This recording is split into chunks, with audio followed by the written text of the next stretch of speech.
Mina's story. Chapter 3. Lucy in danger. While Jonathan was away, I was very unhappy.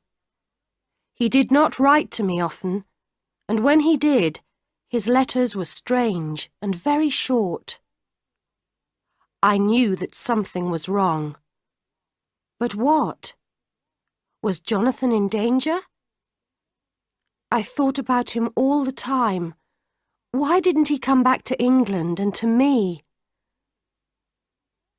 I felt better when, at last, I did get a letter from him. Jonathan said that he was coming home and was at Bistritz. But again, it was a short, strange letter. Perhaps he's ill, I thought. My friend Lucy also wrote to me. I know that you will be happy for me, she wrote. Arthur has asked me to marry him. Isn't it wonderful? I love him very much. He's away just now, and you know that Mother and I are staying at Whitby, by the sea. Please come and stay with us, and I can tell you all about it. Arthur Homewood loved Lucy very much. I was really pleased to hear her news, and I decided to go immediately. And it would help me not to think about Jonathan all the time. Lucy met me at the station, and it was wonderful to see her again. She was full of life and talked happily of her plans. "Oh, Mina," she said to me, "I am really happy. I love Arthur very much." But sometimes it was hard for me, because when Lucy talked of Arthur, I thought of Jonathan again. The weather was good, and Lucy and I walked a lot, sometimes by the sea, but we often went up to the old church on the hill. At night, Lucy and I slept in one room, but sometimes she walked in her sleep.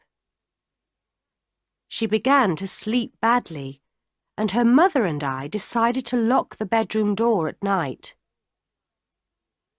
Then one day, the weather changed. The sky was black and heavy, and that night there was a terrible storm. Lucy was very excited by it, and she sat by the window all night and watched the sea. The next morning, there was a ship on the beach. "It's a Russian ship from Varna on the Black Sea," Lucy's servant told us. "There are coffins on it, and they're full of earth. And a big black dog jumped off the ship and ran up the hill." "And is everyone on the ship alive?" Lucy asked. "That's the strange thing about it," the servant replied. "There was no one on the ship, either dead or alive." Everybody in the town was very excited by this strange ship, but there were no answers to the mystery. And nobody saw the big black dog again. That night, I woke up and found that the bedroom door was open and Lucy was not there. I looked for her everywhere in the house, but I could not find her. "I'm afraid for her. I don't know why," I said to her mother.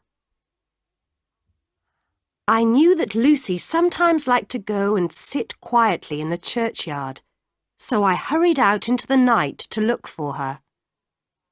And I found her. She was sitting in the churchyard, white in the moonlight, and I thought I saw something dark behind her. Something dark and horrible. Slowly its head moved nearer to Lucy. Afraid, I called out, "Lucy! Lucy!" A white face and burning red eyes looked up at me, and then nothing. Lucy was alone, asleep in the moonlight. I woke her, and she gave a little cry. She put her hands to her neck, and I saw that there were 2 little drops of blood there. After that night, Lucy was worse. She left her bed every night, and her lovely face was white. I was afraid for her, and locked the door at night. And I still did not hear from Jonathan. I was unhappy and did not sleep well myself, so one night I went for a walk alone. Lucy will be all right, I thought. The door is locked, she can't get out, and no one can get in. But when I came back, I found Lucy by the open window. "Lucy!" I cried. But she did not reply.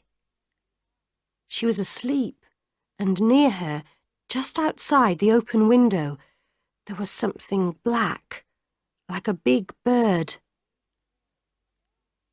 A day or 2 later, I had a letter.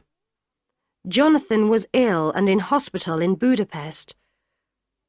"Of course, I must go to him immediately," I said to Lucy.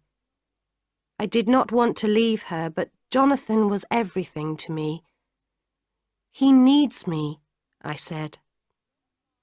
And when at last I arrived in Budapest and held Jonathan in my arms, I felt happy. Jonathan was very ill, but he was getting better every day. He did not want to talk about his time in Castle Dracula, but he gave me his diary to read. And so I learnt about Count Dracula and Jonathan's terrible adventure in the castle. But he escaped, and when he fell ill in the mountains, some workmen found him and took him to the hospital. Poor Jonathan. His face was white and thin, and he was still very afraid. But now we were together again, and everything was all right. Jonathan and I were married on September the 1st, and then we began our journey home. We arrived back in England on September the 18th, and it was wonderful to be home again. Everyone looked happy on that warm autumn evening when we drove through the streets of London. Jonathan smiled and said softly, "Oh, Mina, I love you." "I love you too, Jonathan," I replied. I was truly happy. And then, suddenly, Jonathan's face went white, and he cried out. He was looking at a carriage outside a shop. In it there was a pretty girl with dark hair. She was waiting for someone. And near the carriage, watching the pretty girl, there was a man, a tall, thin man, with long white teeth and a very red mouth. "It's the Count," Jonathan cried. "Here in London." Jonathan put his head in his hands and said nothing for the rest of the journey. I was very afraid for him. Was it really true that this horrible Count Dracula was here in London? When we arrived home, there was a letter from Arthur Holmwood. Lucy was dead. My dearest Lucy, dead. It could not be true. Later we read the letter again. "Soon after you left," Arthur wrote, "Lucy began to get worse. I did not know what to do. I knew only that I must do something quickly. So I asked our old friend, Jack Seward, to come and see her. He's a doctor, I thought. Perhaps he can do something to help Lucy. He came at once, but in the end, nobody could help poor Lucy, and she died yesterday.